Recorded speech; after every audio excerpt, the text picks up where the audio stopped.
Evening. Hey, sir. Alright. Item calling to order the Justice and Public Safety meeting for November 25th, 2025. First rule of business is to approve the minutes for September 24th, Justice and Public Safety meeting. Motion to approve? Second. All in favor? Aye. Alright. Let's see, first thing, let's see, staff to provide an update on 1 York fire progress. All right, so I'll just brief the agenda real quick. So we've got 4 things here. The last 2 kind of blend into each other, so that'll be kind of a seamless transition. But Matt's gonna give us an update on our fire strategic plan, so I'll turn it over to him in a second. Then we're gonna talk about Tier 2 reporting fees. We'll give an explanation and have a discussion on that, and then our EMS strategic plan presentation and ordinance discussion.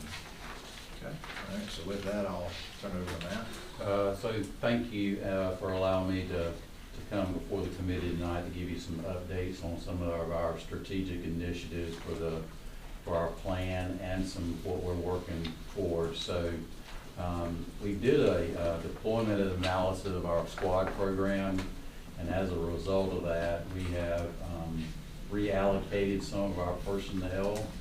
We've taken 4 personnel and put them back in fire stations where they can respond with the appropriate unit to whatever the call type is. And we're gonna evaluate that for a 6-month project and then come back and look at where we are and see if we wanna do that on a permanent basis. We still have 1 floating squad out in the area of Sharon. They're kind of covering that whole area. We put people in Smyrna at Station 2 and at Bethesda Station 1. Also, we've updated our analytics webpage, which is forward-facing to the public.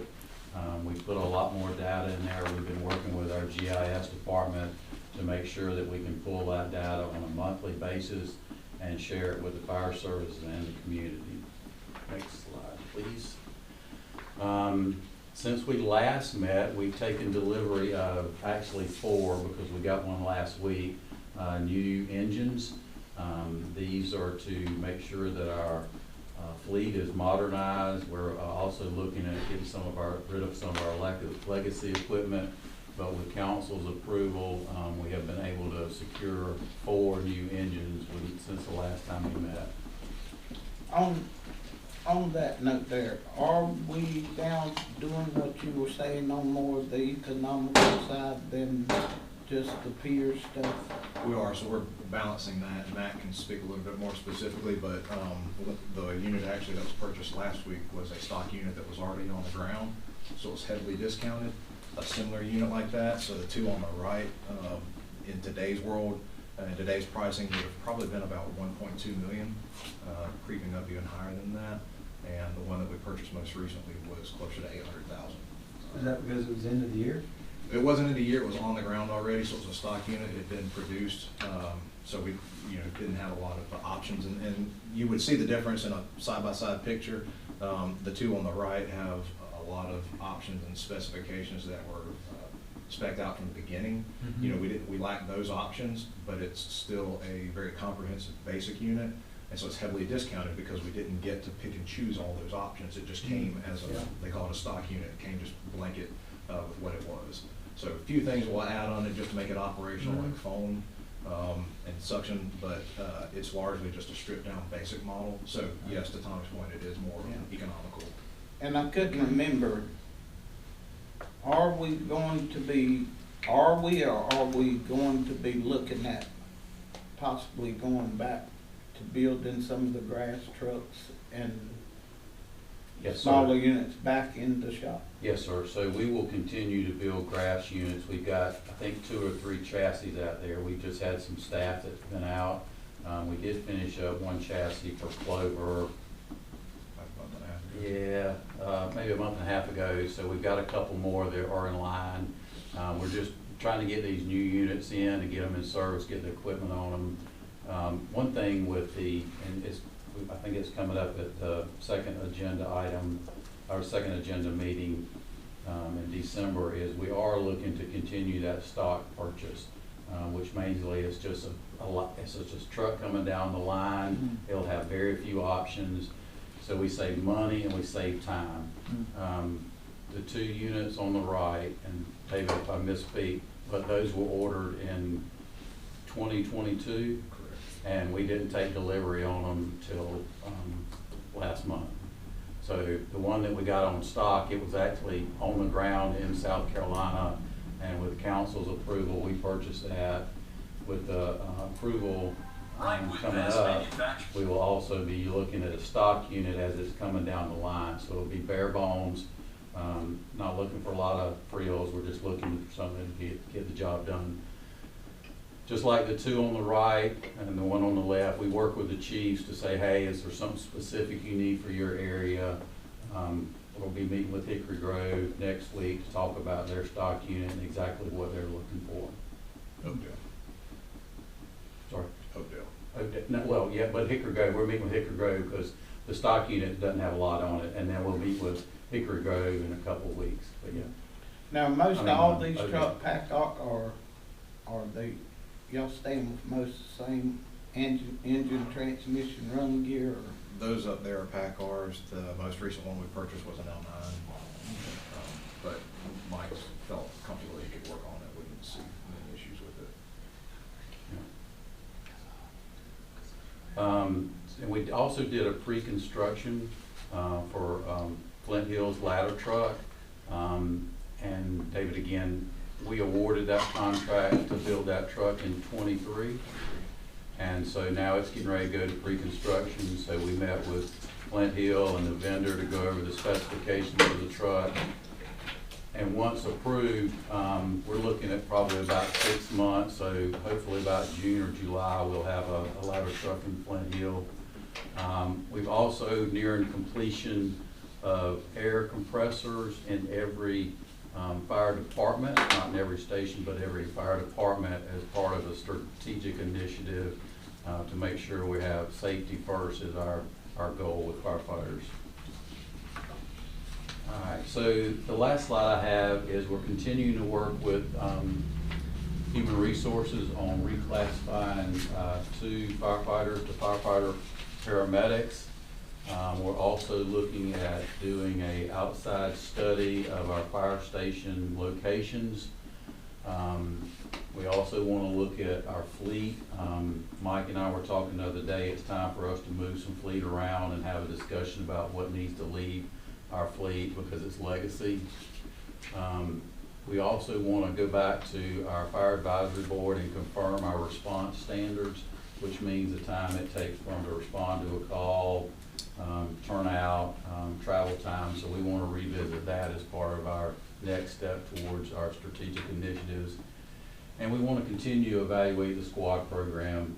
We see there's some opportunities with changing the firefighters to firefighter paramedics and looking at the location of those.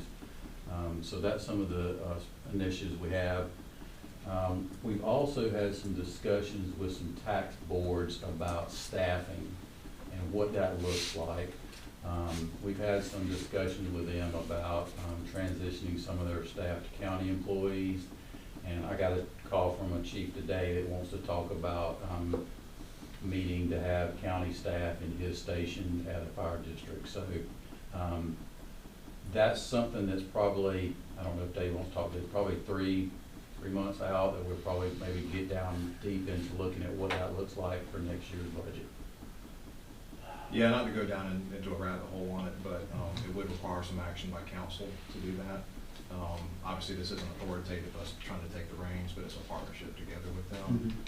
But also, we're trying to line it up with our fiscal year budget. So we're looking at fiscal year 27 to align it with budgets. It makes it a little bit easier on the finance and accounting side of it. So that's kind of our goal, is to have this first rollout in line with next year's budget. Yeah. Well, have y'all still been having the meetings with each individual and the fire departments and all? We do periodically. It's not as, it's pretty heavy lift to go to each of them. So we probably a little bit slower going around now that we've had our initial meetings. But Matt stays in regular communication with them. And right now we're meeting again, working with tax districts on the employee side of it. So that's kind of a heavy focus for us right now. So I've got just one question on this. So, training for EMS and training for fire, as we move forward, oh, is that, It's further in here. it's further in here? Okay, all right, We'll get there. good. All right, that's it. I'll be patient. And then I think the last thing is we're starting budget, as y'all know, so we'll be meeting with the tax districts. I think we've got something set up in January to meet with them.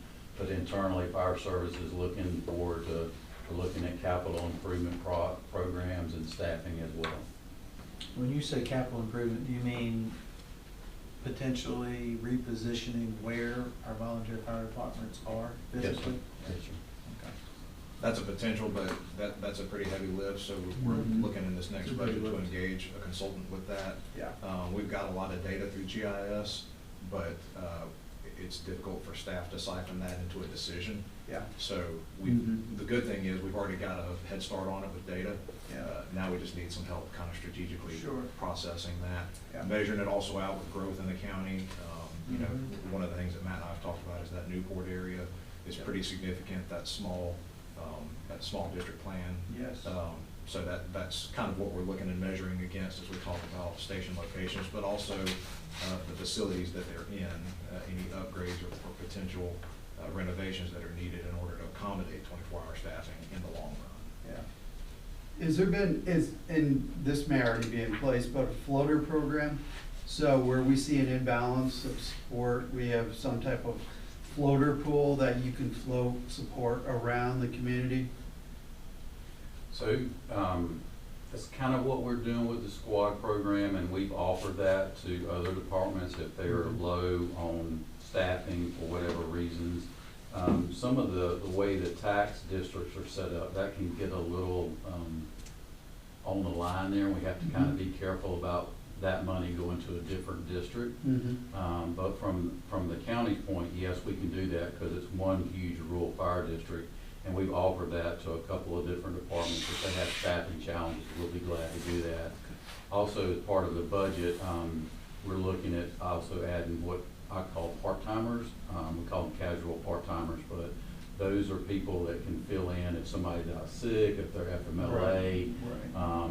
It's a part-time position, so it's just budgeted. It's not like a FTE with benefits or anything like that. It's twofold. We can use those to fill in if people are out sick. We can also get to see their work ethics, their behaviors, to see if they want to be a full-time employee. Mm-hmm. And so if they're on part-time, they've already went through some type of process, and if they want to transition to full-time, it's a fairly easy step. Yeah, seems like a good screening program. Did the couple of them that wanted to get their referendums, did they get their stuff in on that? So, so we've given, two of them the information. There was still we were still waiting for some information from elections on the count. But they've been given the information, and they have until, I think, July to get it back to elections to verify. I'll be glad to share that information, what we shared with them, with y'all. All right, moving on. So Chuck and I are going to tag team this one. So I'll give you a brief explanation and some education on Tier 2 reporting fees and what Tier 2 is. And then we'll talk about kind of what we're thinking of proposing and would like the committee to consider. So SARA Title III, or it's more commonly known as Emergency Planning and Community Right to Know Act, EPCRA. It's a federal act that was in response to high-profile chemical incidents, so chemical inventories, hazards, planning, and things like that. What it does is it requires facilities to report on chemicals, and there's usually quantities, types, hazards, things like that. That is a federal requirement. All facilities in the county, in the state, and in the nation have to report on that. That's already in place and required, and we have, I believe, I got it on the next slide, over 200 facilities that are currently reporting on that. Okay. What that is, it's key data, so it's MSDS sheets, inventories, and there's also a notification piece on it. They have to give some type of reasonable assurance on their notification processes that they comply with state law, federal law on that. So tier 2 fees are fees that are associated with those reports. So I'll turn it over to Chuck for this one, just kind of a glimpse at the county. I kind of said a little bit this already. Yeah, and just one more point for the background. Chapter 36, Section 12, is already, it allows for these fees already in county ordinance. It's just never, the program's never been put behind it, even though it's been considered a couple times. Really, the tier 2 submitters, the ones with the hazardous materials are the ones that cause the incidents and that sort of thing. So our hazmat program would be in line with those chemicals in the county. So obviously, more jobs are coming in. There's a lot more hazardous waste and hazardous materials being used at sites. Very frequently seeing those tier 2 reports. New chemicals come in and more of expanded operations and that sort of thing. So in the next 3 years, we're looking at up to 1.5 billion pounds of products storage allowed in the county. So that's a lot of hazardous materials.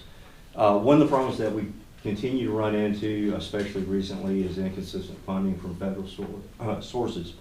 It doesn't allow to have a program that plans and exercises and equips appropriately when we don't have reliable funding streams in order to build that program. So this is something that we can control locally. It is called for and allocated, and a lot of companies that we talk to, they even budget for it. So we just don't have a process to accept those fees. So I spoke to a little bit about this, but the hazardous materials needs on the eastern side of the county are drastically different than those on the western side of the county. Different products, different quantities, different demands and that sort of thing. Transportation incidents really make up probably 90% of the responses that we see, I-77 type issues, but also some of the other corridors as well. Not to leave ag out of the conversation, even though ag does have chemicals there, they're actually not required to report in the tier 2 and are not part of the fee structure. But we still encounter hazmat on farms and other areas that are not required to submit those tier 2 reports. Anything else to add on that? Quick question, Yes. inconsistent funding, so when you say that, like you get funding 1 out of 3 years, 2 out of So- 5?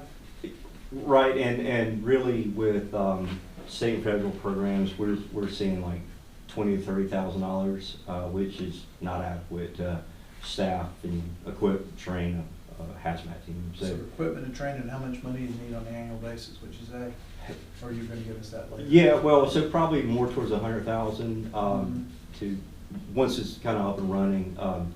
We don't between the fire service, which allocates money, and our office, we never blended on how do we operate this program and what do we want it to be. And that is one thing that even though we're talking about money, just generating money, there is going to be an actual program behind it to make sure there's at least part-time to full-time oversight on meeting the federal requirements, the right to know laws, everything that community expects, but also planning that goes along with that. So with that being said, just to make sure if anybody's listening, we're meeting the requirements now. Sure. The tier 2, what we're not doing is we have inconsistent funding so that we have consistent training and equipment.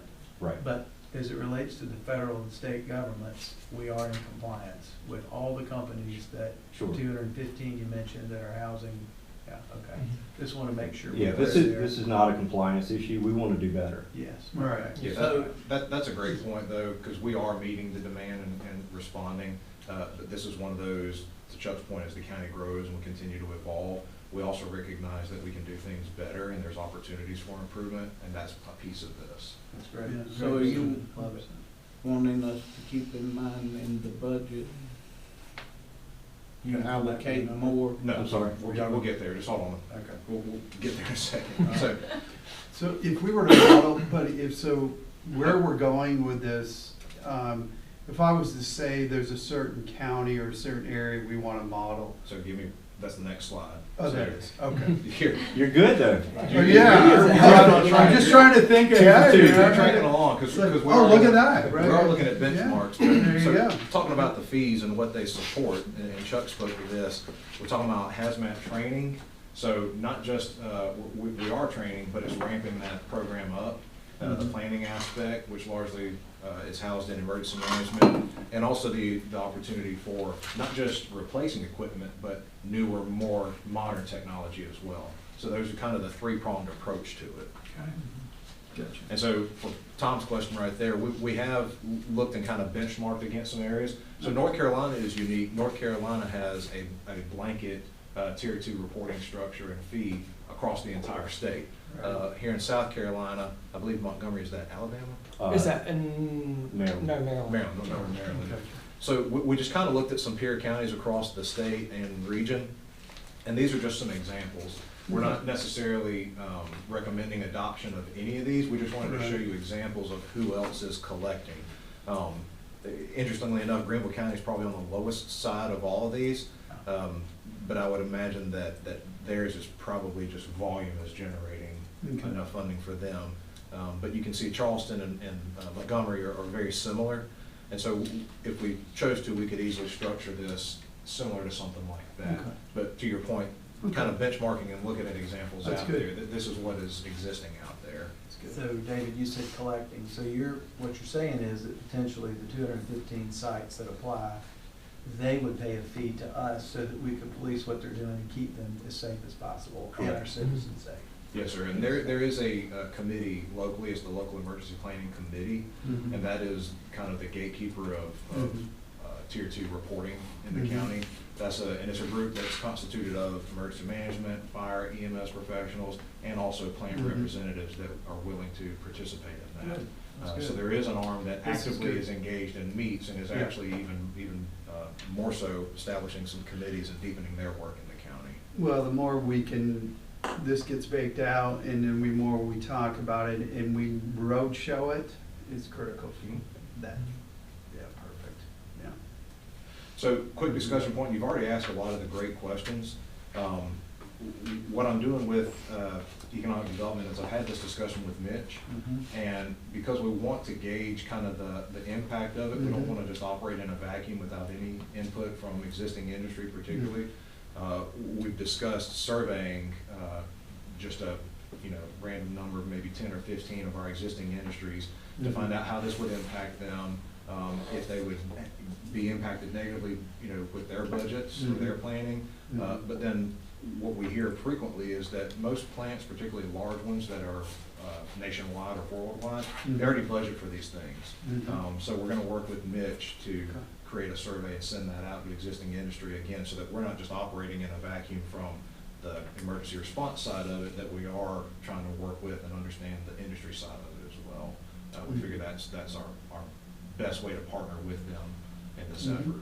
So in our effort to achieve prevention, do we reach into the companies, the 215, and actually help them with their programs where they're training and teaching? We do on-site visits and also work closely with their emergency planners to make sure if there's an incident and they're going through their internal functions, we can come in, we join at the hip, and then they keep operating the incident, trying to fix it, and then we start trying to fix their external issues, outside resources, whatever the case may be. So the planning function and site visits is all part of some of the staff work that we do. We've been very successful in linking industry emergency planners with their local fire departments that respond in that area. And we've been that person to help bring them together, get the fire departments on scene, help ensure that they're pre-planning appropriately and that they have the contacts. From a marketing standpoint, have we, in going to, for example, meetings such as the COG, right? Where you've got a large group of well-established businesses, et cetera. I'm sure that these type of conversations are gonna be very well welcome, you know, with those types of groups too. But most of these companies that are dealing with, they have their own teams already set up in-house already too, don't they? Most don't, or it's very small in capability and focused on maybe stopping the incident, turning a valve off, that sort of thing, but not the public impact, evacuation, sheltering, anything like that. They're mainly focused on saving their plant or their operation. I know Rightfully so. years ago, I know that Celanese. Now, that's different, yeah, so they do have some capability. The Celanese and then some of the folks who have large operations, they do have some capability. But for the most part, they rely on tax-based assets to come assist them. Good deal. So what we've shared with you so far is kind of a proposed ordinance. Obviously, it's just ideas on paper. What we would do is share that with our county attorney's office for actually full development of that, if the committee wishes us to proceed with that. And then we would probably need to have a longer discussion about the actual fee structure. If we wanted to do, flat fees, or if we wanted to do it based on pounds and extremely hazardous or non-hazardous chemicals. So that's kind of the next piece of this, that little bit of direction. And also, once we know kind of a proposed fee structure, then we can model some revenue, what the funding would look like. And then that would allow us to kind of prepare and develop a budget from that. So that's kind of where we're at. And a small piece of this is also hazardous materials cost recovery. Chuck, you want to? Yeah, so totally leaving the fee structure. So after an incident, especially a transportation incident, we typically rely on some federal laws to get the fire departments and others reimbursed for the response. It's probably not as spelled out as I think it should be and others think it should be. And simply adopting a local ordinance that has a cost recovery structure for, and really we follow FEMA rates because it's already in federal guidelines. So if there's an engine that sits there for 6 hours because you have a hazmat incident, you'll get a bill for 6 hours at the FEMA rate, and you owe that to the taxpayer, the person that is found at fault or caused the incident. So obviously these companies have insurance, and we have been very successful in citing sort of the federal recovery laws, and they've been friendly to us. We're afraid that that's probably not going to be like that forever, and somebody's going to say, hey, you don't have something adopted locally, and so in order to get ahead of it, we think coming back with some type of cost recovery, locally adopted on how we kind of generate that bill at the end. Because it's not cheap to purchase hazmat equipment, and when you use it, most of the time, you have to throw it away. It's not, a clean and repeat kind of thing. And so, inventorying and storing stuff just to sit, there's a cost associated with that, and so we need to protect the taxpayer and provide an avenue, a clear avenue to get reimbursed for that. Sounds good. All right, so how do you want to structure this motion? I'll leave it up to you if you want us to bring back a full ordinance at that time from, working in conjunction with the county attorney's office, or if you just want to make a motion that you request that we develop the ordinance and bring it to council. Yeah. Motion to develop the ordinance and bring it back to us, present it to us, and then we'll take it to council. Okay. Yeah, I would second that motion right there. That's good. All right. All in favor? Aye. All right. There you go. Thank you. Yep. That's Sorry the to last sign you up for Michael some there. more work. So let me ask, before we keep going to the next section of EMS, then, do we need to go back and take an action on the first request, which was to get council to agree to allow certain fire districts to become part of York County Fire Department, are ready to do that too? Not yet. No? We will bring that back to you at a future Okay. date. There's still a lot of discussion and kind of partnership development Yep. on that before we're Okay. ready to make that next move. Yeah.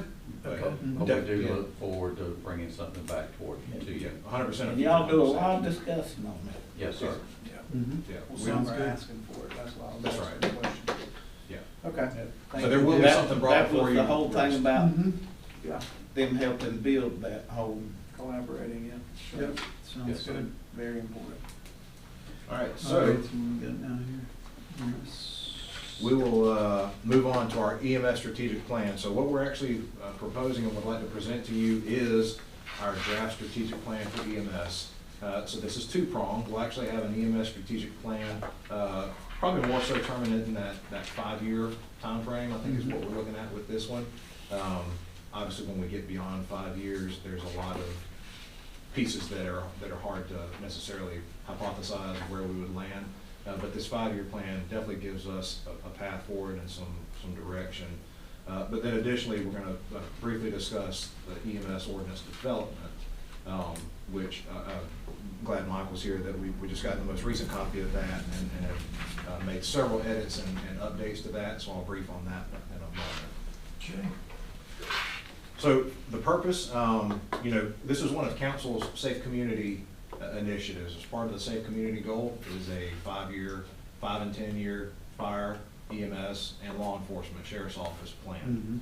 So this is kind of our second delivery on that. We've moved forward with our fire vision and framework, and then also our most recent kind of short-term plan. And we appreciate all the work and support on that. But the purpose of this one is really to outline our major system improvements, and we want to discuss how it aligns with our EMS partners. We're very unique in York County in how we're structured, and the fact that York County does not actually function an EMS transport service, but it is an essential service as legislated by the state. So really the onus of the burden falls on the county to ensure that it's functioning properly, that it's adequate for our area, for our citizens, and that it is, more importantly, sustainable. And that's what we kind of want to set ourselves up for success in the future. Then we'll lead into a implementation overview and any input that you have. So guys, forgive me, I don't know exactly where we said each were going to jump in, but I think you were gonna do it. I'll roll with it until, I- yeah. Yeah, I know I'm too. Okay, all right. So just quickly, why the plan is needed, I think we all know this, and it very closely mirrors our fire plan and some of the need for that. Rapid population growth, increased call volume, just particularly over the past 5 years. I think we've seen a steady increase, and now we've probably leveled off a little bit, hit a plateau. But again, as a community continues to age and continue to grow, that's just gonna get more and more significant. Obviously, variability in response times, depending on where you live in the county, is what the standard you're held to. And most people wouldn't even know that unless they took an interest in our EMS plan. So depending on where you live, you get a much varied response time. Very typical as far as the standard of what you're gonna receive, but the response times is highly varied. Again, fragmented standards, that's kind of the nature of having hospital partners and having EMS partners in this, and that aren't necessarily led or dictated by the county. So just standards are a little bit all over the place. But they still follow the state standards, and they're still in compliance with the state. So to Watts' point earlier, we're still covering and responding. So none of this is meant to demean or diminish the work that's being done currently. Sure. Hospital offload delays, really what that is wall time. So that's the time that an ambulance gets to the hospital to the time that it's put back in service. We see a lot of variability in those hold times and how long it actually takes to offload a patient to the hospital and get that unit back into the response system. A lot of variability built in there as well. And finally, the need for unified oversight. And I really want to stress that point, that that's probably the number one tone that you'll see throughout this EMS strategic plan is the need for unified oversight and for the county to lead that oversight and not just rely on partners to kind of dictate their own operations. We need to take more of an active approach with that. So we've broken this down into 5 goals. We're going to go through each one of these briefly, so I'm not going to dive into them too much. But the 5 goals that we've set in our strategic plan are response equity and system efficiency. Goal 2, governance, oversight, and continuous improvement. Goal 3, fire service integration and interagency coordination. So keep in mind, when we talk about interagency coordination, we're not just talking about the fire service, we're talking about all agencies that are part of that healthcare continuum. Number 4, system capacity, workforce and hospital partnerships, and 5, long-term planning and system sustainability. So I've provided you the actual entire plan in an email, and I believe you have it in front of you. I'm not going to read through every single strategy or initiative. I'm just going to cover the highlights of it and give you a summary of each one of the goals. And if you have questions, you can ask them, but this is just kind of to capture the meat and potatoes of what we're trying to do. So with goal 1, response equity and system efficiency, one of the things that we're working on right now, so this plan is really even in effect already, is modernizing our CAD, EMD, and Marvelous system. Those are AVL, GPS-based components that ensure the closest appropriate unit responds at all times. So that's real-time GPS, and we also have posting plan. The cool thing about the technology that we have some of the most updated technology that would be the envy of a lot of EMS agencies. But with about 90 to 95% accuracy, it can guess where the next call is going to be. Just based on historical trends, population centers, and it actually is a heat map. It's almost like a puzzle piece. When one unit actually falls out of the system to go on a call, it gives a recommendation of where the next unit needs to be moved to cover that area. It's really intuitive. So we're definitely leading the way in technology, but we need to enforce it. We need to have more consistency in actually following that plan. Does it look at, does the software have an ability to look at traffic flows? So identify, you know, where we're seeing congestion on a daily basis, identify probability in that congestion? That's a good I question. believe it does take into factor rush hour times, Okay. traffic times. It's calculating all that in. It's going to tell, if you set it up appropriately, it will give the unit the most appropriate route. Okay. And they call it most appropriate route because there are other ways around it. But it will also, so it'll calculate the response time for traffic. If you sit there and watch it, there's a little blue bubble around each unit. And you can kind of see that. And you see how it's real jagged? So if that unit sits there and you watch it over the course of 12 hours, that blue bubble changes. While nothing else has changed, that unit hasn't moved, that unit has stayed right there, that blue bubble changes, and it's taking into factor time of the day, traffic, road conditions. It's bringing in a lot of information to put on that. This is a very well-established, well-proven software. And it can also give compliance to posting plans. It can give you a percentage of posting plan compliance. Right. So are you sticking to your plan? Are you putting the trucks where they need to be based off the system status too? So it's not just a boilerplate, it's based off of what's going on in the system at the time. Okay. It does digest the data from a vendor that it's the same ones that tells your GPS on your phone Right. when you're going to hit traffic. It Right. digests that data also. Okay. Yeah. It's very intuitive. So again, we're definitely on the cutting edge of what we have available. We just need to use it better. Well, I just, you know, with the advent of, you know, AI and the ability to analyze data and ask the right questions, you know, you can get some unique. Oh, it's only going to get better and more precise. So again, as we talk about the equity and efficiency, you know, more focus kind of shifted definitely towards that rural and high growth, high density areas, particularly as that evolves over time. So that's another component of our plan, is making sure that we're responsive to that and updating frequently, that we just don't look at it at any static point in time, that it's a living, breathing model and that it responds to the demand. And then finally, a heavy focus on our future with the fire service integration. We've already put some pieces in place with that now. Matt alluded to that earlier, but we'll continue to grow and build that as well to establish consistency and uniformity across the county, also with the fire service as they integrate into the medical response community. Well, with digesting all that data too, you know, it's gonna help us model out, like, so we get a storm or hurricane that comes through. You know, we had that ice storm a couple of years ago where people were just, you know, stranded and issues were created, but I think it's gonna help create a model there that we can produce some predictability off of extreme cases. All right, Chuck? So one thing that one of the goals that we're kind of not saying, but I'll kind of say in a different way, we want the public, when they dial 911 for a medical emergency, to get a very similar experience, professional and timely, regardless of who our partner is, you know, whether it's Adrian or Piedmont or whoever our future partners are.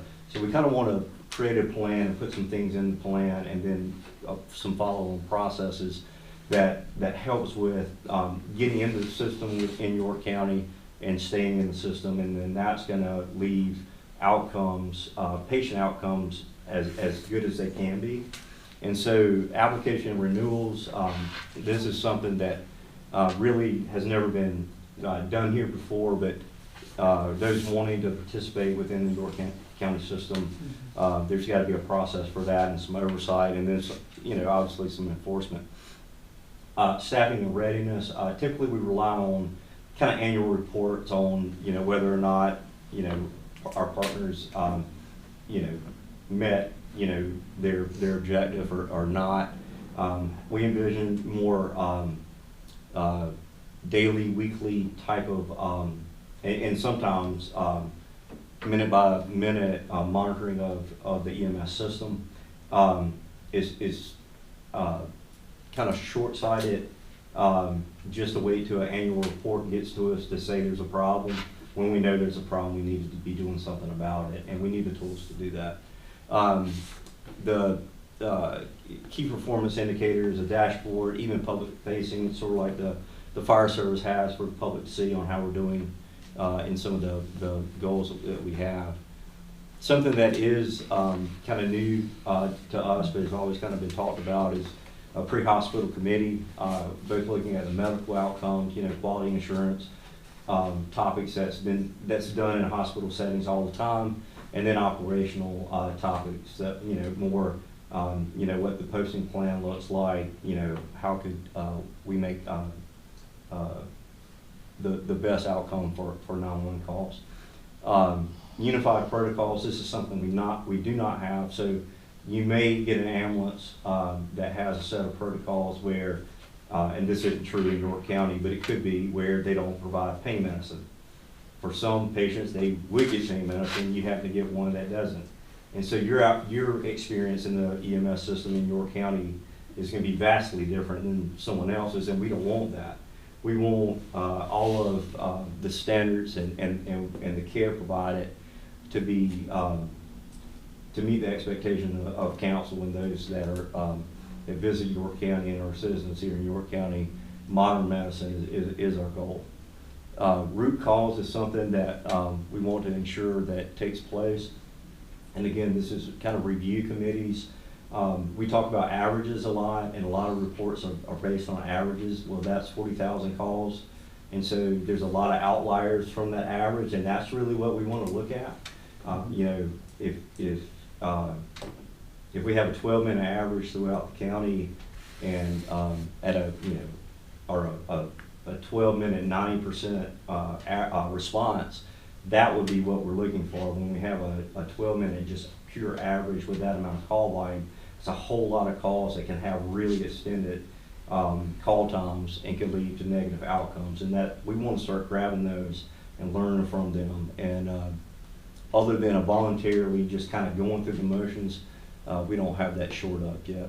Lastly, which we truly hope and think this is going to be something that could help modernize York County on the EMS side, is a medical control physician, a doctor who is contracted with York County to guide us on the medical conversation. And this is required for each agency to have in order to have a license from the Department of Health. But the overarching EMS system, what questions are we asking during the 911 call and that sort of thing. Yeah. We truly want to have someone that is working on our behalf and the citizens' behalf. And this is not in a negative way towards any of our partners, but I think that would be something that an expert to advise us on those levels would be good too. So to that point, so we back to identifying data. This data identifies, or I'm just kind of putting a scenario out there. So you've got 10 calls, you get 3 heart attacks, right? Mhm. You got a broken leg and you got blah, blah, blah. So you classify that data and where they're located and where can they strategically go to the best hospital that has quicker performances or availability and staffing. Is that where you're driving with this? So all of it. We want Okay. to look at all of it. Mhm. Okay. That's a very small piece of Yes. this. So Right. you've got kind of two sides of the house with data. Right. You've got a quantitative aspect that looks at a Mhm. lot of response times, Yeah. posting plans, things like that. You've got what Chuck mentioned on that second bullet, or the second to last bullet point, is quality as well. So quantitative data, Yeah. quality data as well looks at patient care, standards, outcomes. Actually, what was the disposition of that patient? How well did they fare from the treatment that they received? Right. And how well did they respond to it? So there's two different sides of the house when we talk about data, and we want to make sure we're capturing both of those. Because you can be checking all the boxes on data for quantitative statistics and completely missing the target on your qualitative side and just Well- have terrible outcomes. Right, because, if it's a trauma unit, right, depending on what the scenarios are, where's the staffing, identify that Mhm. staffing, we get those people to the correct place. Instead of having to go one hospital and then transfer to another hospital. Yes. Are y'all familiar with models that do this now, the enhanced medical control role? Yes, so most of the counties have their own medical control because they run their own ambulance service. And so they do have and it's not a full-time Like position. a hospitalist or something like, yeah, but it's gotta be 24 hours a day, that's the thing, how do you address No, that? well, so Well, yeah. Go ahead, go ahead. So it's not. It's a contracted position that is an advisor for the county. And there's protocols that the doctor puts in place, and the providers from those protocols operate from those protocols. And then if they need more help or assistance, they can call into the doctor in the ER who's going to receive that patient, and they can advise if they need to leave the written protocol and do something different, some unique circumstance or that sort of thing, like DeSoto used to do. To give you an idea, right now we've I got already figured out what you were talking about. we got three different EMS agencies in our county. That's 3 different medical control physicians, all with 3 different medical opinions Mhm. on how pre-hospital medicine should be done. That's not to count all your medical first responders who also have a medical control physician, who also has an opinion on how pre-hospital medicine should be done. And we have no one that can talk and align them, and speak on their level and really work. Mhm. And another massive downfall is that with it being so fragmented, we don't have someone who is actively invested in making EMS and pre-hospital medicine better, because you've got the multiple different physicians, so we can't align to actually improve pre-hospital response to our citizens. It's that whole, when you're trying to carry someone and you want to have as many or as few points on that person to pick them up as possible, because the more points you have with more people, you're going to pull in different directions and you're not going to do an effective job. And so this is that clinical side of the response that we need to really align and bring together. A few meetings back, we talked about, one of the biggest challenges was on the front end, that when the call came in, who do you send out? Is that one of your goals too, that you're gonna go? That was on the first one. That was the Yep. first one? That's the Okay. major dispatch component of So that updating. addresses that. It does. Mhm. Yes, sir. Y'all go home tonight and watch Emergency. Everything they talk about is emergency. Yeah. Thank you. All right. All right, so interagency coordination. This is aligning the response frameworks. How are we getting the right resources to the right time to the right patient? Getting them there aligned, getting the protocols aligned, both dispatch and clinical protocols. It's unifying and making that response uniform. It also comes into the clinical protocols, making sure that no matter what uniform shows up in front of your house, if you call 911, you're going to get not only the same medical care, but the same standard of medical care, the highest standard. And that goes pretty deep. That goes a lot deeper than just, these are the protocols, we've got a unified medical control position. We all have the same standard for quality improvement, quality review. So we're going back and reviewing those reports. Fire first response, That's filling that ALS gap. As Matt talked about, reclassifying to the firefighter paramedics. That is a great way to fill the time between a 911 call and a transport unit getting there. If we can get more firefighter paramedics out there. Now, I've been a paramedic for coming up on almost 20 years now. And I have been in first response since 2002. So I'm going to say this limitedly. Paramedics don't necessarily save all lives. Surgeons are the big ones, physicians are. So getting them to the hospital is the answer. But we can provide life sustainment using ALS firefighters in that gap to get that transport Right. unit there. Yeah, right. So shared station opportunities, that goes right into it. And I think one of the key focuses here with the shared station opportunities is the strategic location of those stations and having oversight of that so that it's not an EMS agency or someone saying, we're going to put a station here, we're going to put our units here. It's now we are actually looking at it strategically and tactically. What is the most appropriate for it? Medical and simulation training, that is something that is near and dear to my heart. It's getting these people in doing those, running through simulations of the high acuity, low frequency calls or the high consequence calls where they can do it in a controlled setting. They can work together. One of the biggest things that with having the fragmented EMS agencies is you're not getting to work with those other agencies a lot. And if we can unify that not only improves our operational response, but it improves clinical responses. Right. If we can get Bethany Fire Department and River Hills Rescue into a call running a mega code, doing CPR, doing the pit crew style, getting them rotating in there, then we can improve patient outcomes. Exactly. And it's that patient care continuum. David had alluded to it, I believe Chuck had too, of where we want to actually look from 911 call to patient discharge from the hospital and possibly even further, so that we're knowing that what we're doing is improving these patients' outcomes. Right. Because right now, we don't know. Right. We have zero clue. But we want to make sure that we can change stuff here that will make them get discharged sooner and healthier. Well, exactly. Yep. And that goes into all of that. Sorry. Oh, you're fine. Jumped ahead. So goal 4, and this isn't just workforce, but that's a major component of it. We want to make sure that we sustain not just only the county, but also our hospital partners with technical schooling. There's even models out there outside of the technical school, but making sure that we have a pipeline of workforce flowing down consistently. You know, what we see often is retirees or people leaving EMS or the hospital world, whether it's for another career in medicine or something completely different.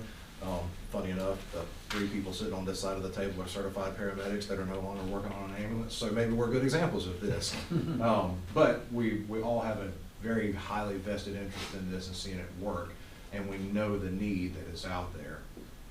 So the technical college pipeline, preceptorships, really strengthening our ALS capabilities. We have a lot of EMTs and first responders in the medical response community, but we want to continue to make sure that there's a pipeline of paramedics out there as well, because that's the highest level of care. It's not the standard, because there is absolutely a place for EMTs, advanced EMTs, and first responders, but ultimately, you know, the system health can be kind of looked at from how many ALS units do you have in the world. Not just, again, like Malcolm said, it's shortening that time between a transport unit getting on scene and then having definitive medical care. And we can continue to build that. Y'all gonna try that on the western side first, right? We'll get there. That's part of what Matt's working on, and I'm really excited about that. The offload metrics, hospital delays, really what that goes back into is making sure that our workforce is utilized in the most appropriate way. You know, we can throw resources at the problem all day long, but if we don't drive down into that root cause, like Chuck said earlier, we really don't know why we're having to continue to put things out there. If you just continue to operate inefficiently, you're just wasting money and resources at that point. So we want to balance that. We want to be as highly as efficient as we can, while also continuing to sustain and move the system forward with the workforce. You know, not just throw resources at the problem, but actually find out the root cause and then provide the resources to respond to the root cause. And then improve, another word I would probably use for this is define interfacility transport management. What we want to reduce is the number of 911 ambulances that are being used in non-emergency situations. Taking someone from the doctor's office to the hospital, or taking someone from the hospital back home. There's a world for that, and there's absolutely a need for it, but it shouldn't come at the detriment of the 911 system. And if we don't kind of take a hard look at that and kind of set some priorities, that can easily happen and creep in. So we want to help make sure that that's not happening, and if and when it is, correct it so that we can make sure our system is very well sustainable. Well, and you're gonna get, I mean, you look at calls for ambulances to sites, I mean, you've got history, right? And you've got repeat people that have been having to go there, and identifying that, and understanding, I guess, from a HIPAA standpoint, it's an interesting, discussion, right? But if you've got somebody that continually has ambulances going to their house, how do you mitigate that, to pull that knowledge of that patient in quicker to be able to identify and streamline the treatment or whatever you have to get in? There are processes and programs out there. Yeah. That's part of the healthcare continuum, is making sure that people have access to healthcare and that they don't just continue to use just a 911 system. Well, that's or where, an ER. I mean, right, but Yeah, and but a lot of people, we're wanting to be part of that solution Yeah, as well, yes. and not just relying on just assuming that it's being done. So we've got ideas, and there'll be more to come on that in the future. Mhm. But that's a major lift when you get into that. That is, yeah. It is. It is. Okay, well, kind of leads into this. So the gray boxes are kind of what happens today, and the blue boxes are the things that we may work towards in the future. Obviously, kind of long-term, we're looking at a hybrid county-led model to evaluate and lead with the EMS system. Even though we're not operating ambulances, we have partners that do. We're operating first response assets and dispatch and things that really impact people's lives. Look further than the annual performance benchmarking, day to day, hour by hour. Bring online technology that can tell us the health of our EMS system, county to border to border, not just we're doing good in Fort Mill, but not on the western side, or vice versa. Sometimes it's the polar opposite. Funding sustainability, there's some things that that we want to look into to work with our partners, where we may can target some money or some funds or some resources to truly make it a partnership. I know that's been a talking point for some, that there's very little funding coming their way. So looking at that and considering that. The telehealth and triaging, this is something that some people are already doing today, where you refer habitual people that maybe not have, maybe more have chronic health issues, not necessarily a critical condition. And so, a runny nose that calls 911, they may get referred to like a telehealth solution. Teledoc. Right, before we just send, a paramedic staff ambulance. Mhm. And then, so that goes along with a lot of the mobile integrated health solutions Mhm. that are popping up in some of the bigger cities that we could adopt here too. And truly, the goal is to keep those people from dialing 911 again. There are people that dial it once a day and sometimes multiple times a day. So investing long-term for our technology. AI is coming on board. There's going to be opportunities to invest in things that we don't even know about right now, and so we have to keep an eye out for that. Having somebody in-house to kind of look towards that, bring in, national or global innovation in York County is something our partners really, we don't rely on our partners to do. Now, they do a good job of it, but we could probably do a better job really taking it upon ourselves to kind of do that. And then the EMS planning forum. Sitting down, at least once a year, just like this, and talking through problems and tasks and needs and workforce pipeline things like that, things that the business community does every day. It's an opportunity for us to do for our EMS partners. When it comes to the forum, you know, so my wife's a practitioner, so I hear this stuff all, we live it every day, conversation-wise. But bringing in medical, like practitioners, doctors to sit down and have these conversations in that forum, Sure. you know, get their feedback is critical. Yes. All right, so summing up a lot of what we would like to do the first year, the CAD EMD Marvelous Update Deployment, this is actively occurring. Big thing I want to hit on here is the EMD, that's Emergency Medical Dispatch. That is going to be foundational for us moving forward. If we want to ever fathom having a tiered response in this county, EMD is going to be that foundation to build it upon. It is the gold standard of if I call 911, it is going to run that dispatcher through certain questions that are vetted, that are confirmed, that are validated, sorry is the word I was looking for, that if we do decide to go with tiered response in whatever way, shape, or form, it's already occurred, it's been validated. We know we can have confidence in those questions and in that dispatch. So franchise oversight, that goes, I want to tie a little bit of Marvelous into there. We had talked briefly with Marvelous about it being able to have compliance to the posting plan, tell us how frequently we're sticking to it, how often we're going off of it.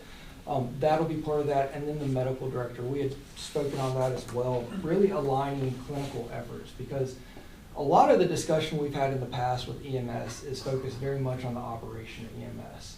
And we're forgetting what EMS is, which is that patient, taking care of that patient and having those aligned clinical efforts. Then the EMS fire response framework, we've hit on that multiple times. More integration, better patient outcomes. If we can have that healthcare or patient care continuum where it's smooth, there's transitions, that patient has someone by their side the entire time. We're looking at them from beginning to end. When they get discharged, we're receiving those ICD, I believe they're 12 codes now. And we're comparing that to the dispatch, which is something that we can do if we can get that data. Is look at, okay, they were discharged having a STEMI, but we dispatched them as an abdominal pain. You know, how'd that look across the board? Workforce pipeline is important. Work with the schools, find ways to get more EMTs and paramedics in this county, maybe even look into becoming an educational institution ourselves where we can home grow our own. And then the annual planning program, bringing everybody together, saying what are we going to do as a county EMS system, one together, not 3 different hospitals in the county or 3 different systems, but as one unified group, what are we going to do to improve EMS over the course of the next year? And so the key policy intersections, where do we need help with developing an EMS ordinance? I know Kendra has been very pivotal in that, as well as David. So I know we're in the right direction there. The fire service strategic plan, Matt has been enacting that. We're working that in a very strong direction. I hit on the CAD and EMD. Hospital partnerships are crucial. It is going to be extremely important. I truly feel that having the medical director is going to help bridge a lot of those gaps. But the hospitals play a huge role in EMS. And if the hospitals can get in line with everybody and take part in that and have a vested interest in that patient's outcome from the beginning to the end, then we can see a lot of improvement. And working with those hospitals, understanding their needs and where we can fill those needs, especially when we start talking about wall times, the units waiting on the wall with the patient on the cot, how can we help fix that? Because it's mutually beneficial. And then the major one is going to be the data transparency. This is what's going to drive a lot of our innovation and give us the health of our system. Right now, we get very limited data. Like I said, a lot of it's the operational data, and it's still minimal operational data. It is time call is dispatched to the time a unit arrives on scene, to the time they transport off scene. There's a lot of data that's missing. Unit hour utilization is a great one. That tells you for every hour that ambulance is staffed, how often is it busy and how often is it on call. And you can granulate that even more to transport UHU, to posting UHU, and you can really see how busy are those units, which units are busier, which units are not. And how do you rotate those crews? It allows for crew fatigue. It really helps give you a strong, robust understanding of what your system looks like and what it's doing. And right now, we're not receiving a lot of that data. It's heavily incomplete, as well as the clinical data.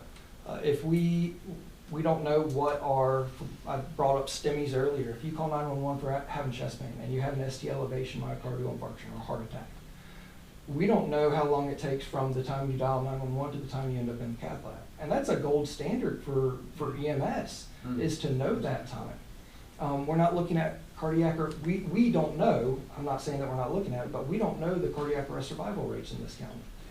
That's another gold standard. Or even priority 1 trauma scene times. Going back to Dr. Cowie, if you've ever heard of Cowie, he's the golden hour guy. You need to be in surgery within an hour of a traumatic incident or suffering a major injury. You need to be in, he started the golden hour and then the golden 10 minutes. You need to be off that scene in less than 9 minutes, 59 seconds. And every EMS agency out there tracks that, but we don't know what we're looking at and if we're actually achieving that. And so those are critical data points that we would like to have, and we're going to need to lean on council to help get that. So what y'all want? So here we go. Last slide, I knew you were headed there. All right, so we're almost there.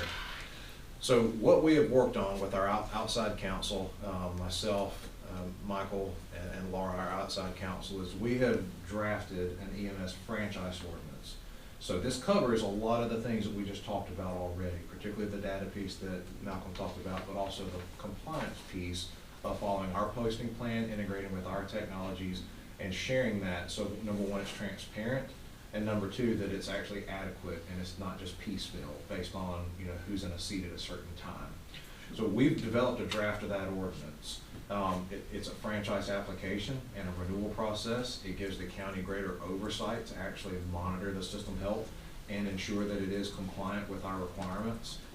It gives us access and requires data reporting on the quantitative and the qualitative side.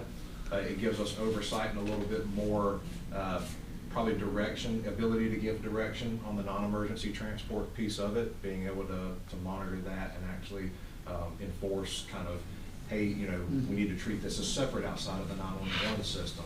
Sure.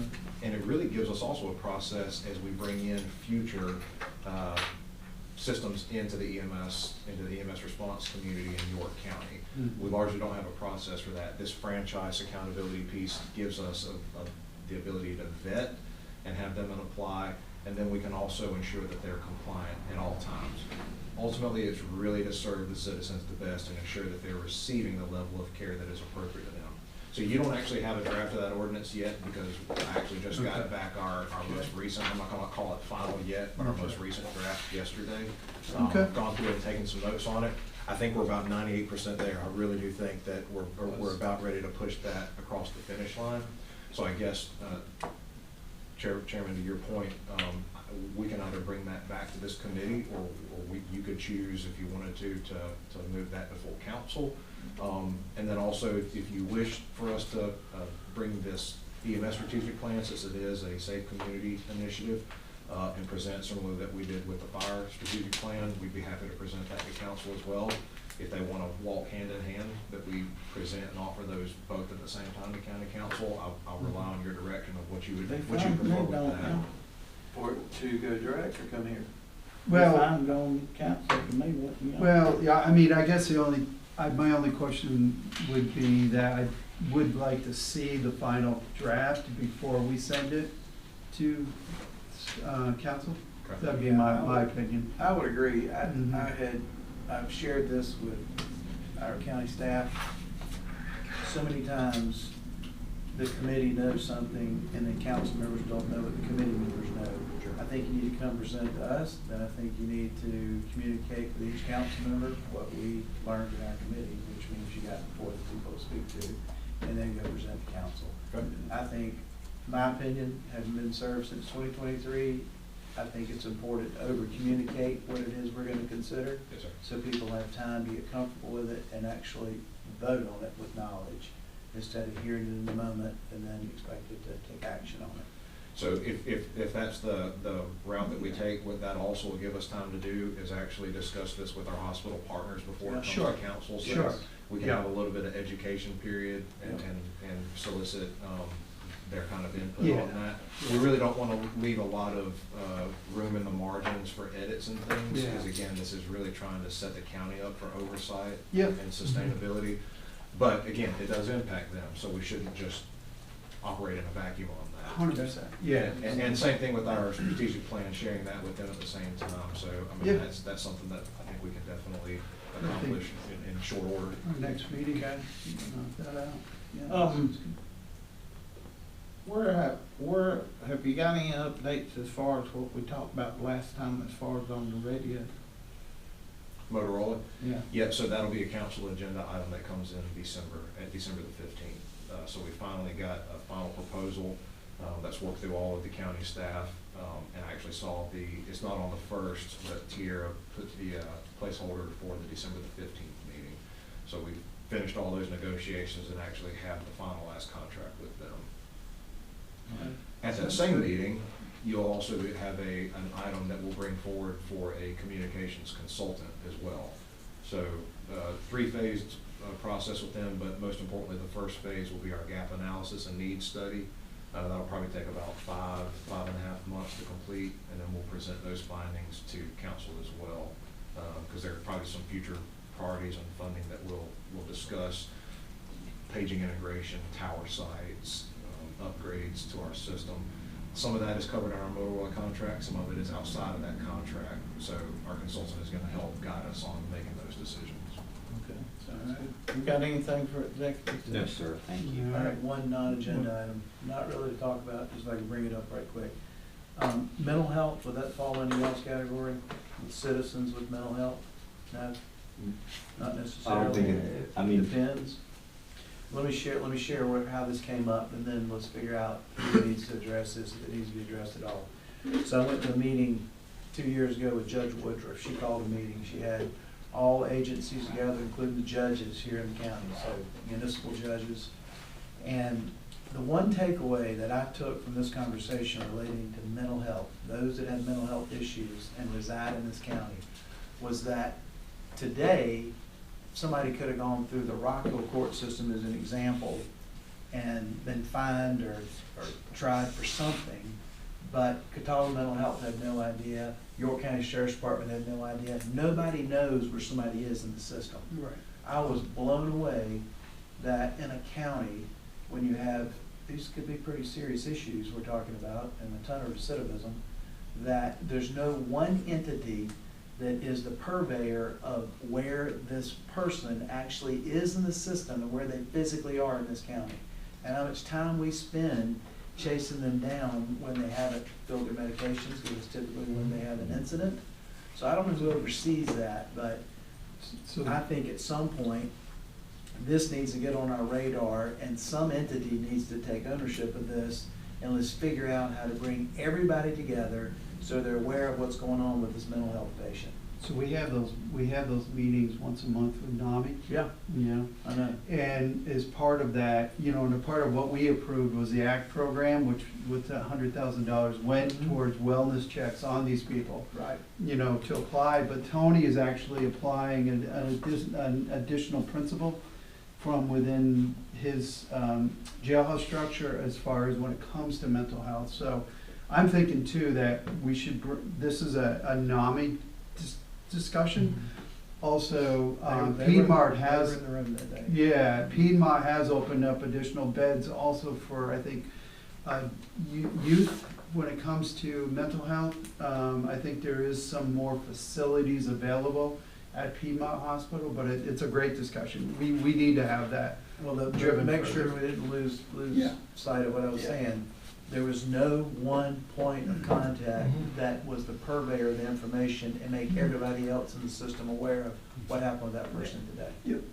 Yeah, and that's a state-led with the Department of Mental Health at the state, but I agree with your point. You know, we definitely lack that. So So I our think definitely agencies we are can- involved, and they're all, everybody's Yeah. wasting a ton of time Yeah. Mhm. with this issue.